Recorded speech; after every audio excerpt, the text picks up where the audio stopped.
Hello students, एक बार फिर से स्वागत है आप सभी का मेरी कक्षा में। मैं हूं राजेश शर्मा और आप देख रहे हैं मेरा channel study time by Rajesh Sharma.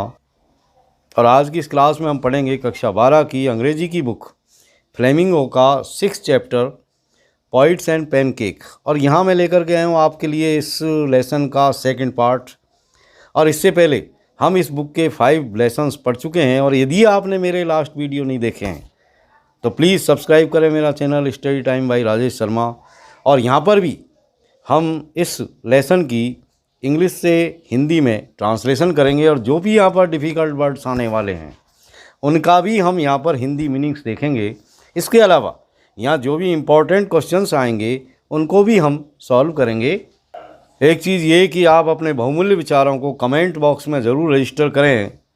और यदि वीडियो पसंद आए तो लाइक ज़रूर करें, शेयर करें अपने फ्रेंड्स को, जिससे ज़्यादा से ज़्यादा आपके साथियों को इसका एडवांटेज मिल सके। इसके अलावा देखें वीडियो को शुरू से अंत तक, जिससे आप पूरी तरह से इसको समझ जाए। अब तक हमने पढ़ा कि एक स्टूडियो है, जेमिनी स्टूडियो, जहाँ फिल्म निर्माण होता है।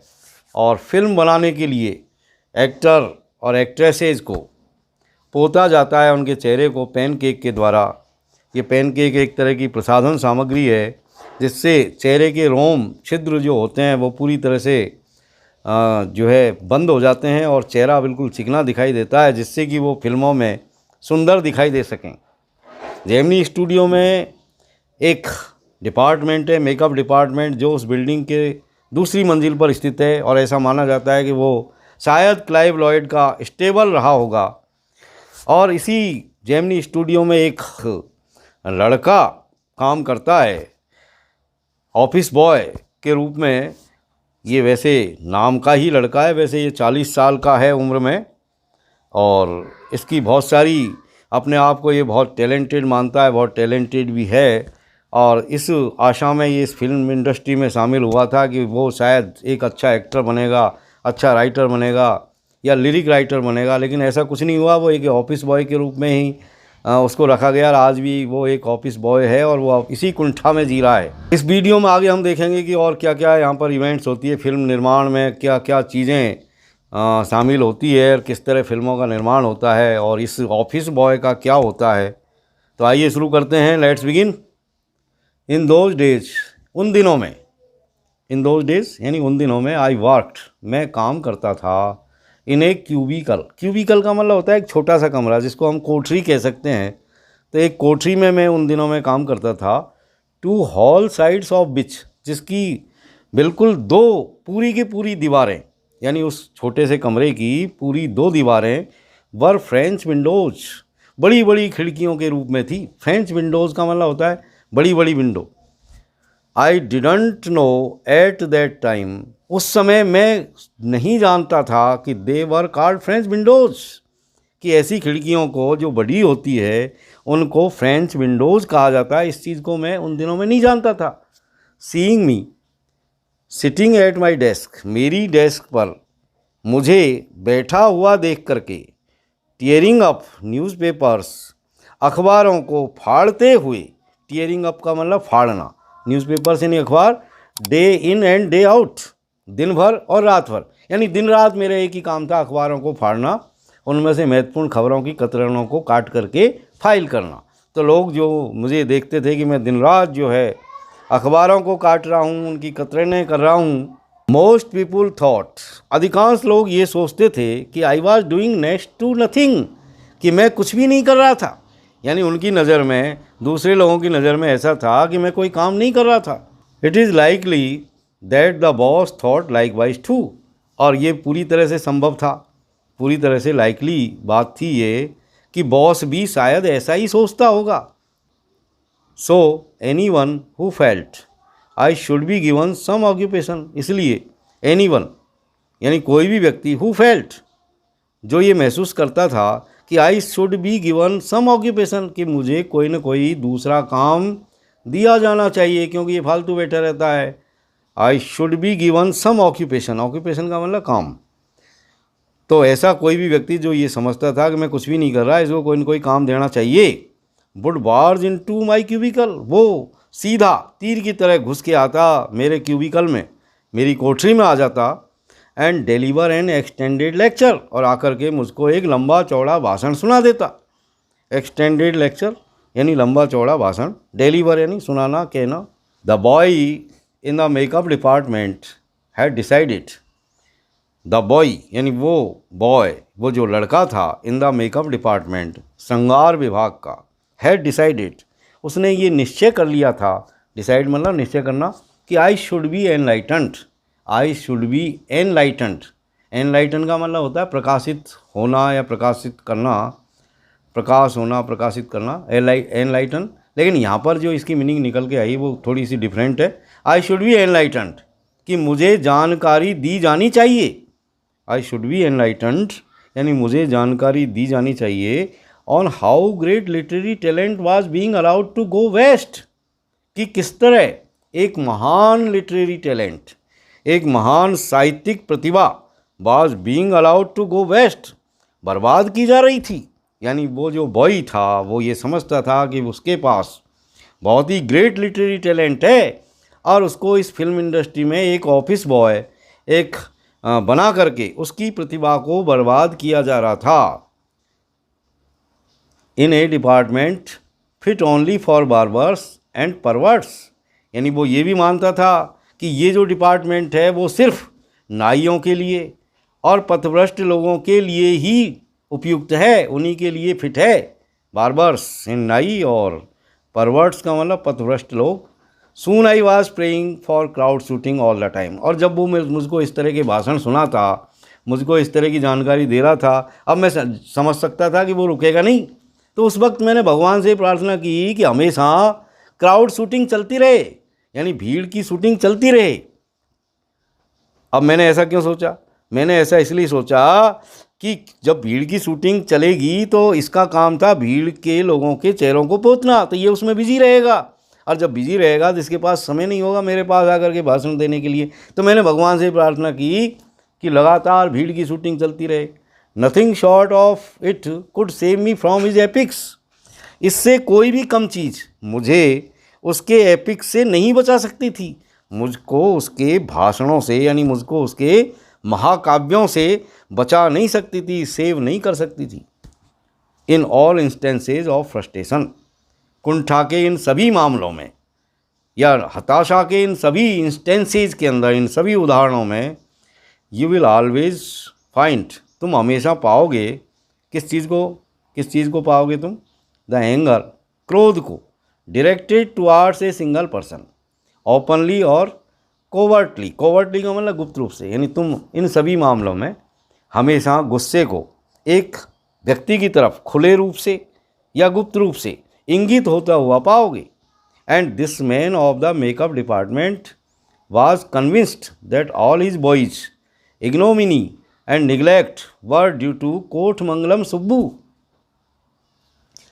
और ये जो आदमी था, and this man of the makeup department was convinced, और इस आदमी ने, इस मेकअप डिपार्टमेंट के इस आदमी ने यानी इस बॉय ने, वाज कन्विंस्ड यानी पूरी तरह से ये कन्विंस कर लिया था, पूरी तरह से उसने इस बात को दृढ़ रूप से मान लिया था कि किस चीज़ को मान लिया था? दैट ऑल इज बॉयज़, कि उसके सारे के सारे जो कष्ट हैं, जो बॉयज़ हैं, कहने का मतलब जो दुख है, परेशानियां हैं, इग्नोमिनी और जो अपमान है, एंड निगलेक्ट और जो उपेक्षा है, वर ड्यू टू कोटमंगलम सुब्बू, वो सिर्फ और सिर्फ कोटमंगलम सुब्बू के कारण ही थी। Subbu was the number 2 at Gemini studios, Subbu Gemini studio के अंदर नंबर 2 की पोजीशन पर था, यानी बॉस के बाद उसी का नंबर आता था सुब्बू का पूरा नाम यहाँ पर आया Kothamangalam Subbu. He couldn't have had a more encouraging opening in films than our grown up makeup boy had, लेकिन इस कोटमंगलम सुब्बू को उतनी ज़्यादा एनकरेजिंग नहीं मिली थी, उतना ज़्यादा प्रोत्साहन नहीं मिला था फिल्मों में जितना कि हमारे इस मेकअप बॉय को मिला था, जितना कि हमारे इस मेकअप बॉय को जो कि वयस्क था, ग्राउंड अप था, उसको मिला था। इसको ज़्यादा बल्कि एनकरेजिंग मिली थी, ज़्यादा प्रोत्साहन मिला था। ऑन द कंट्रेरी का मतलब होता है बच्चों इसके विपरीत। On the contrary he must have had to face more uncertain and difficult times, इसके विपरीत कोटमंगलम सुब्बू को फेस करना पड़ा था। मोर अनसर्टेन, ज़्यादा अनिश्चित, एंड डिफ़िकल्ट टाइम्स, और कठिन समय, for when he began his career, क्योंकि जब उसने अपना कैरियर शुरू किया था, यानी जब उसने अपना काम धंधा शुरू किया था, तो there were no firmly established film producing companies और स्टूडियोज़। उस वक्त पूरी तरह से एस्टेब्लिश फिल्म प्रोड्यूसिंग कंपनीज और स्टूडियोज़ नहीं थे। यानी उस समय जब उसने अपना काम शुरू किया था, तो उस समय पूरी तरह से स्थापित, यानी फर्मली, यानी पूरी दृढ़ता के साथ स्थापित फिल्म प्रोड्यूसिंग कंपनीज, यानी फिल्म बनाने वाली कंपनी और स्टूडियो नहीं थी। Even in the matter of education, यहाँ तक कि एजुकेशन के मामले में भी, एजुकेशन मतलब शिक्षा, तो शिक्षा के मामले में भी, स्पेशली फॉर्मल एजुकेशन, और विशेष रूप से हम बात करें यदि शिक्षा की, तो फॉर्मल एजुकेशन की, यानी औपचारिक शिक्षा की, तो Subbu couldn't have had an appreciable lead over our boy.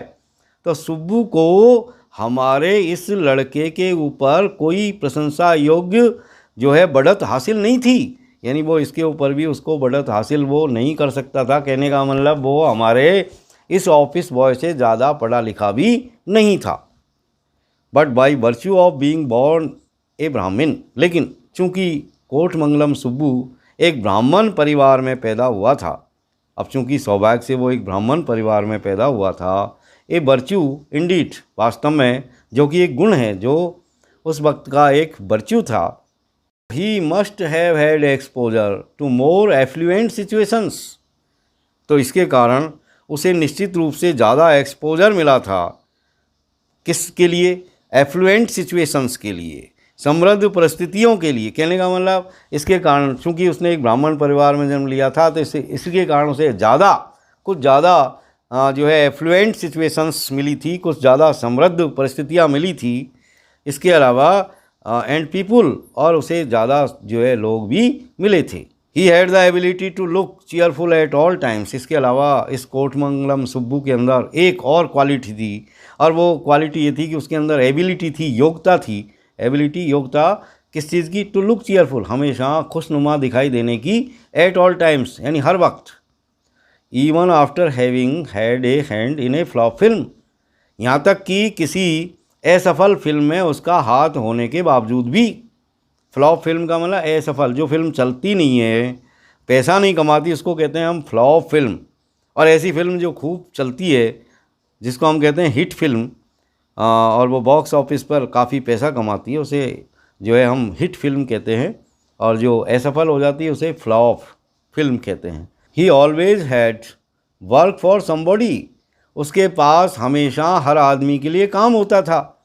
He could never do things on his own, वो स्वयं जो है कोई काम नहीं कर सकता था, यानी खुद ही नहीं करता वो कोई काम।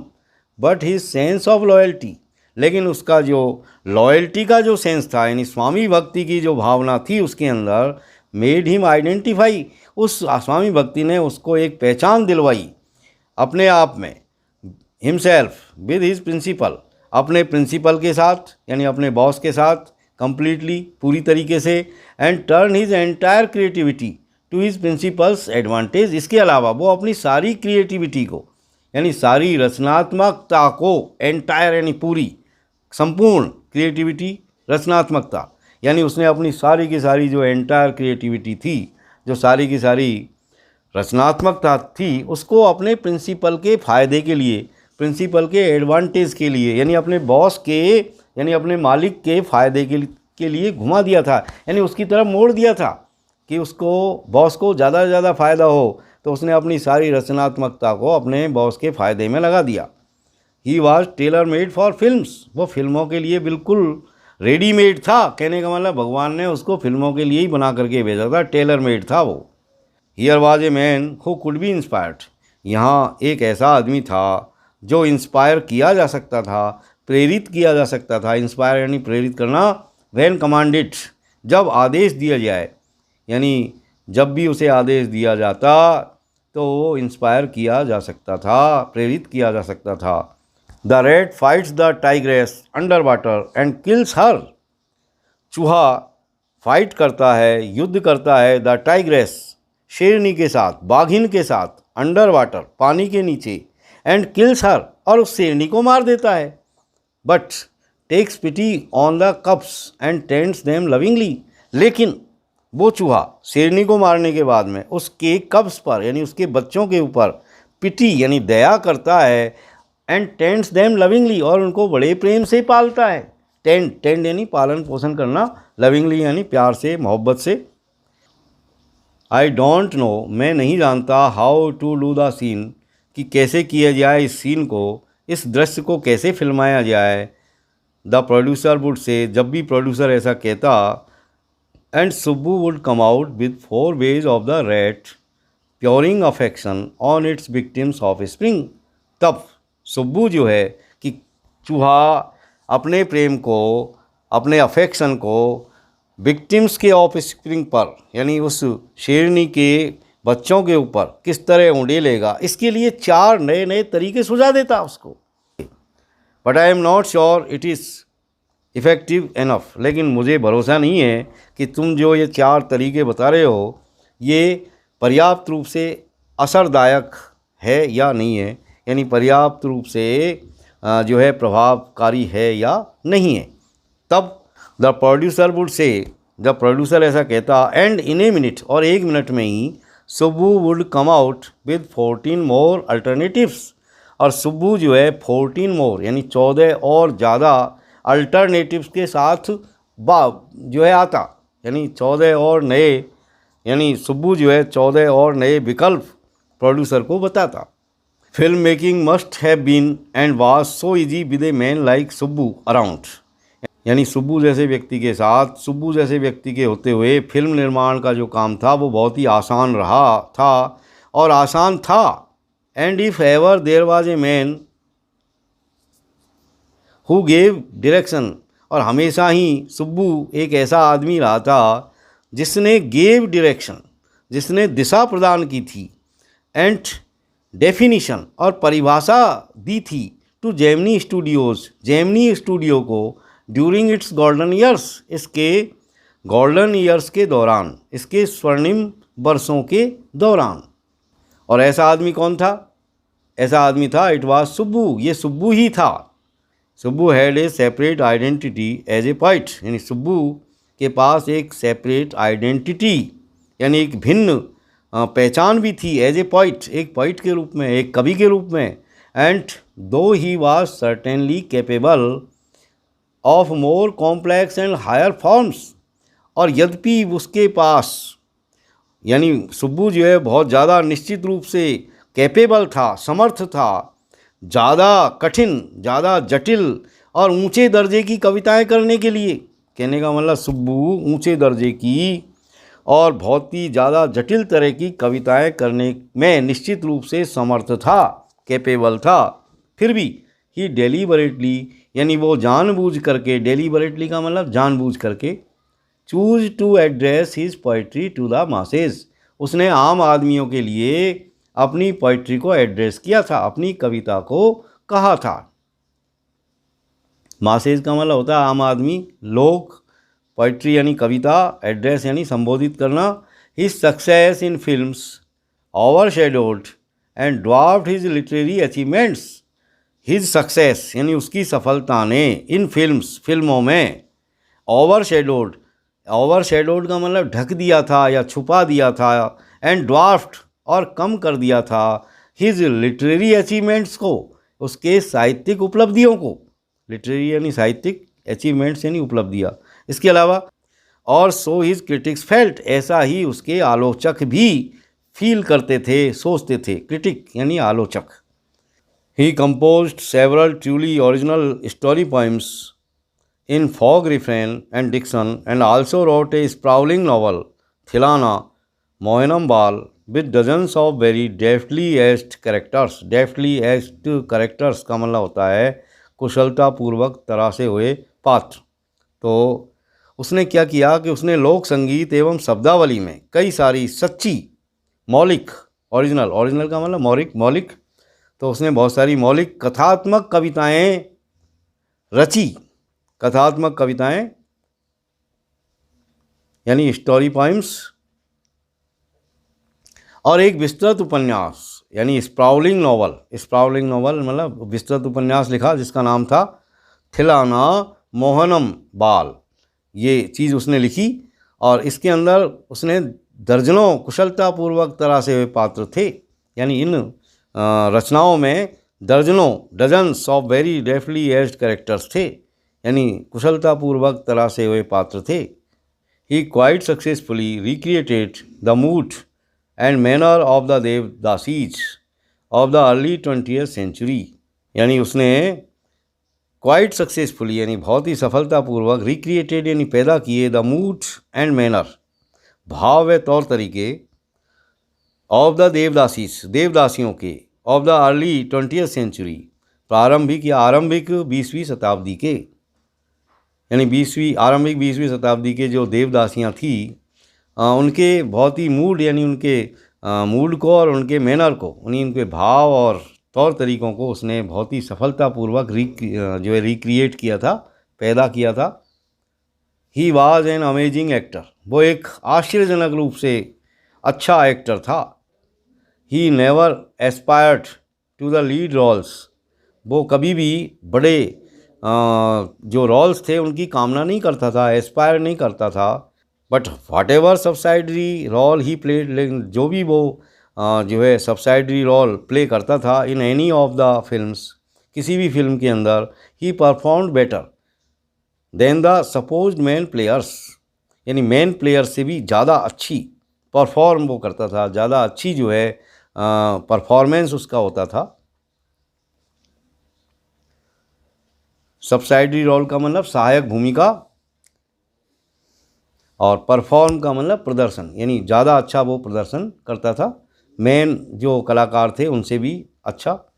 ही had a genuine love for any one he came across and his house was a permanent residence for dozens of near and far relations and acquaintances. यानी he had a genuine love, उसके अंदर एक genuine love था, एक बहुत ही मौलिक और विशुद्ध प्रेम था फॉर एनीवन, किसी भी व्यक्ति के लिए। ही केम अक्रॉस, जो भी उससे मिलता, यानी किसी भी, चाहे वो अजनबी हो, यानी अजनबी व्यक्ति के लिए भी उस आदमी के अंदर एक नेचुरल लव था, एक जेन्युइन लव था। एंड हिज हाउस, और उसका मकान, वाज परमानेंट रेजिडेंस, एक स्थायी आवास था for dozens of near and far relations, दर्जनों नज़दीक के और दूर के रिश्तेदारों के लिए, एंड एक्वेंटेंसेज, और परिचितों के लिए। एक्वेंटेंसेज का मतलब होता है परिचित। It seemed again Subbu's nature to be even conscious that he was feeding and supporting so many of them.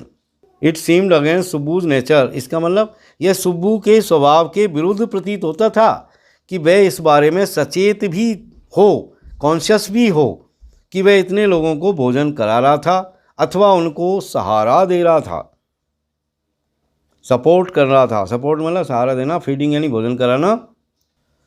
Such A charitable and improvident man, ऐसा दानी और फिजूल खर्च आदमी।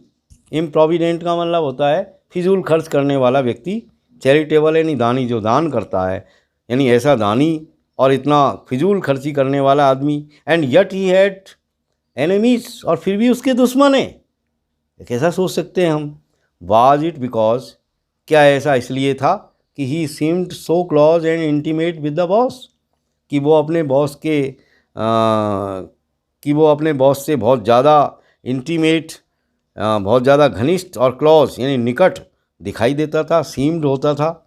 और वाज इट हिज जनरल डिमेनर, और क्या ये उसका वो जनरल डिमेनर था, यानी उसकी सामान्य व्यवहार था, दैट रिजेंबल, जो मेल खाता था, ए साइकोफेंट्स, किसी चापलूस व्यक्ति से। यानी ऐसा लगता था कि जैसे वो चापलूसी कर रहा हो, हालांकि वो चापलूसी नहीं करता था, लेकिन उसका व्यवहार ही इतना मधुर था कि लोगों को लगता था कि ये बहुत चापलूस है। तो कहीं लोग उससे इसलिए उसके एनिमी बन गए हों कि भाई ये बहुत ज़्यादा चापलूस है। और हिज रेडीनेस टू से नाइस थिंग्स अबाउट एवरीथिंग, या फिर उसकी तत्परता थी, या फिर ये उसकी तत्परता, क्या ये उसकी तत्परता थी, रेडीनेस थी टू से नाइस थिंग्स, अच्छी अच्छी बातें कहना, in any case, there was this man in the makeup department. जो भी हो, इन एनी केस जो भी हो, there was this man in the makeup department who would wish the direst things for Subbu. यानी चाहे कुछ भी रहा हो, लेकिन श्रृंगार विभाग का यह व्यक्ति, यानी श्रृंगार विभाग का यह एक व्यक्ति था जो सुब्बू के लिए भयानकतम चीज़ों की कामना किया करता था, डायरेस्ट थिंग्स की विश किया करता था। डायरेस्ट यानी भयानकतम, थिंग्स यानी चीज़ें, फॉर सुब्बू, सुब्बू के लिए। तो कौन सा ऐसा आदमी था जो सुब्बू के लिए भयानकतम चीज़ें करने की कामना रखता था? तो आप समझ गए कि वो हमारा ऑफिस बॉय था जो हमेशा सुब्बू से जलता रहता था। तो प्यारे बच्चों, आज के इस वीडियो में हम इतनी ही बात करेंगे और अगले वीडियो में देखेंगे कि सुब्बू का और उस ऑफिस बॉय का आगे क्या होता है। तो ये सारी चीज़ें जानने के लिए आप बने रहें मेरे साथ और देखें मेरा आने वाला वीडियो। तो that's all for today. See you again in next video. Till then keep watching my videos. Have a great time. Thank you very much.